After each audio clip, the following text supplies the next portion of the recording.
So he doesn't see.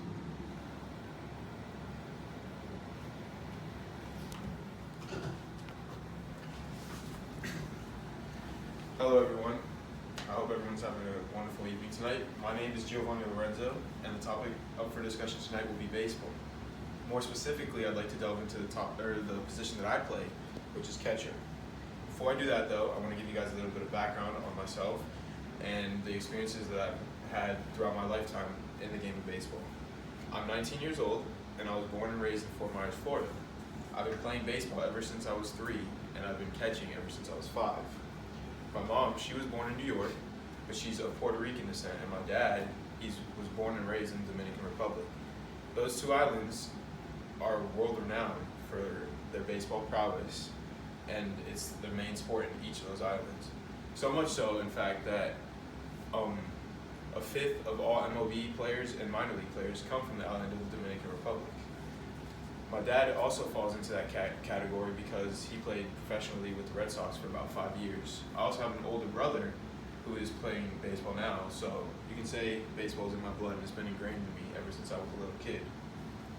I've been taught by many people, and with that, I'd like to show you what I've been taught in the position of catching. So, getting into the first part, when you're catching, the first thing you do is you give a sign to the pitcher. When you're giving your sign, right, there's a first base coach and a third base coach, and they're both trying to peek in to see your signs to maybe relay it back to the hitter and get some sort of advantage. To keep that from happening, you don't want to just have your legs too spread out, because then obviously they'll be able to peek in. And then what you want to do is you want to keep them a little closed, but not too much that you're restricting the view from the pitcher straight ahead. You want to keep them closed, and you want to keep your right knee a little bit down and your left knee a little bit up. The right knee being down will restrict the first base coach, but the left knee being up, the third base coach can still see. So to prevent that, you put your glove right here, and then from there you can give each sign. And then once you get deeper into the game, if there's a runner on second base, you can do different things because they can obviously see straight ahead, so there's nothing you can do to prevent that.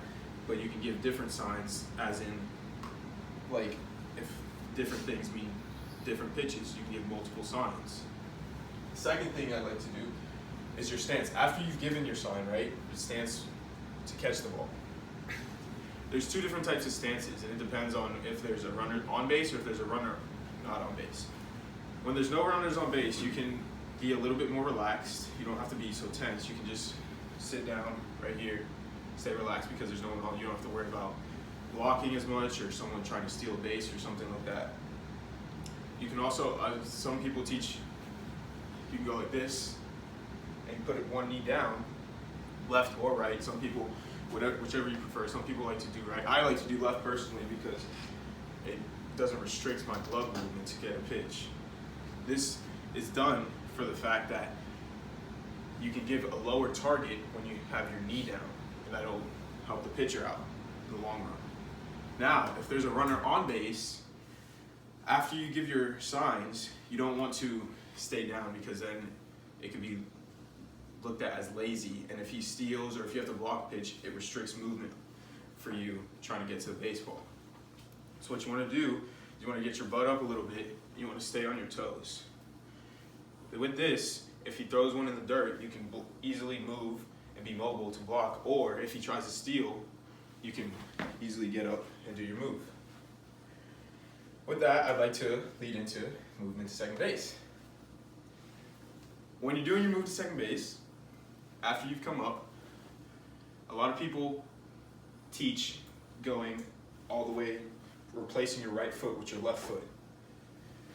For me, you want to be as quick as possible. So doing that, every little second counts when you're trying to throw it to second base.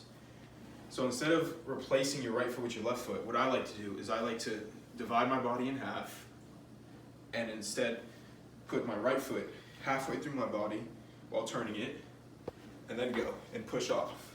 And you want to stay low. You don't want to come up. You don't want to right here, because then that also can slow you down, and it'll make the pitch seem, it'll move your eyes moving too much. You want to stay on the same plane as the ball because your eyes moving a lot will cause you to miss the ball a couple times. After that, the next thing is blocking. When you're blocking, it depends on the type of pitch. When if you're blocking, usually you want to start from the up stance with your butt up. First thing you do is you drop your knees, but you don't want to hit the ball. You don't want to have your chest out. You want to stay down. Keep your glove down, chest rounded, so it absorbs the impact like a pillow and it doesn't bounce off too far and it stays in front of you. Some people teach throwing your legs back, but I always learn just drop down, straight down. So now, if it's a fastball and you're blocking a fastball, normally you don't have time to react because you're not expecting a fastball in the dirt. So normally what I try to do, I just try to get my glove down first, you look at it like insurance, just in case you don't get your body down. You have your glove there, and then you go down. Now, if it's a changeup, changeups don't bounce. When they bounce, they don't skip up, they skip low. So with a changeup, you want to stay down, you want to get down and stay down. You don't want to have even a little bit of movement up, because that little bit of movement will cause it to skip underneath your glove and then result in a pass ball. Finally, is a curveball or slider or breaking pitch.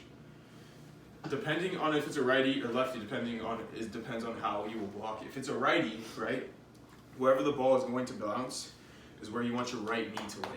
So if the ball was supposed to hit right here, what I want to do is I want to drop this knee right here. Because of the spin, the ball will hit there and bounce this way, bounce the opposite direction.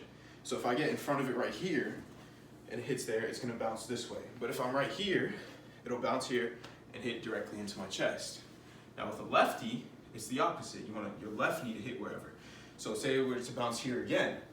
Instead of just going right there with my right knee, I'd have to go further and drop my left knee there, for the fact that after it hits right here, it's going to bounce the opposite way, this way.